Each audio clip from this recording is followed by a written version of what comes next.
কখনো গরম, কখনো আবার হিমেল হাওয়া দিচ্ছে, আবার কখনো বেশ চড়া রোদ, আর কখনো কখনো আকাশের মুখ ভার। বেলা বাড়লে গরম আর ভোরের দিকে শিরশিরানি ঠান্ডা।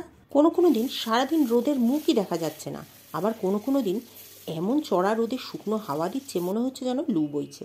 আর এই খামখেয়ালি আবহাওয়ার সাথে পাল্লা দিতে শরীরকে কিন্তু তাজা রাখতে হবে। বাঙালিদের মধ্যে একটা বেশ ভালো প্রচলন আছে, এই সময় সজনে, শুক্তো, তেতো, উচ্ছে, নিমপাতা এসব খেলে পক্সের ভয় থাকে না। তাই আজকে আপনাদের সাথে শেয়ার করব একটা শুক্তোর রেসিপি। সাধারণত যে শুক্তো রান্না করা হয় তার থেকে একটু আলাদা। আজকে শুক্তো তৈরি করেছি মেথি পাতা দিয়ে। মেথি পাতা আর ভেজানো মটর ডাল একসাথে বেটে বড়া ভেজে নিয়েছি, আর সেই বড়া দিয়েই তৈরি করেছি শুক্তো। বাকি সবজি যা মন চায় দেবেন। আর ফোড়নটা একই রকম, ওই 5 ফোড়ন, তেজপাতা আর আদা।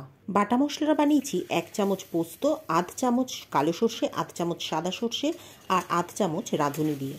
তেল গরম করে প্রথমে বড়া, তারপরে একে একে সবজিগুলো ভেজে নিয়েছি। তেলে ফোড়ন দিয়ে প্রথমে মশলা, তারপরে সবজিগুলো মশলার সাথে কষিয়ে নিয়েছি। এর মধ্যে নুন, চিনি, পরিমাণ মতো জল আর বড়াগুলো দিয়ে সিদ্ধ করে নিয়েছি, সব কিছু সিদ্ধ হওয়া পর্যন্ত।